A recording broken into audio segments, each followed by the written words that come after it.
Now I'd like to take just a moment to help you see the cross in a way differently than perhaps you've seen it before. We built a cross here that may have been the approximate size and shape of the cross upon which Christ died.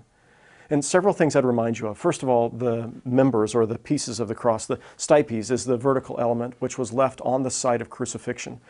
The horizontal piece, the patibula, which was carried there by the victim, or in this case, after Christ couldn't carry it any longer, Simon of Cyrene.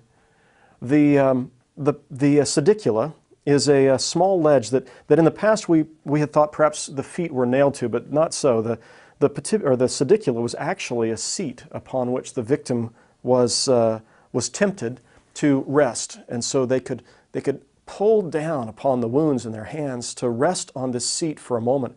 But it was very difficult to breathe, and as they sought to breathe, they would have to pull themselves back up, and inflicting excruciating pain on the wrists.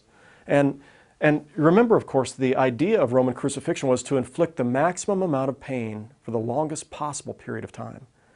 The feet then, not nailed to the sedicula, but were nailed to the sides of the cross, the nails going through the heels, and so the victim straddled the cross with one leg or one foot nailed on either side.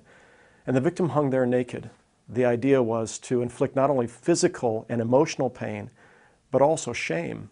So hanging at the crossroads of the community, just outside the city gates, people would pass by and see both the physical pain and the shame endured by the one being crucified. Now I want you to notice the relative proximity of Jesus to those who were standing at the foot of the cross. There was Mary who was standing there, and Jesus could look into her eyes from the cross, and she into his. She could have reached up and almost touched his face, could have touched his side, and she would have looked into his eyes and he into hers as he suffered on the cross. He would have looked down upon those who were mocking him and who were hurling insults and deriding him, and those who had insisted that he be crucified and those who had crucified him. Which makes all the more remarkable his prayer as he looked upon them when he said, "Father, forgive them, for they know not what they do."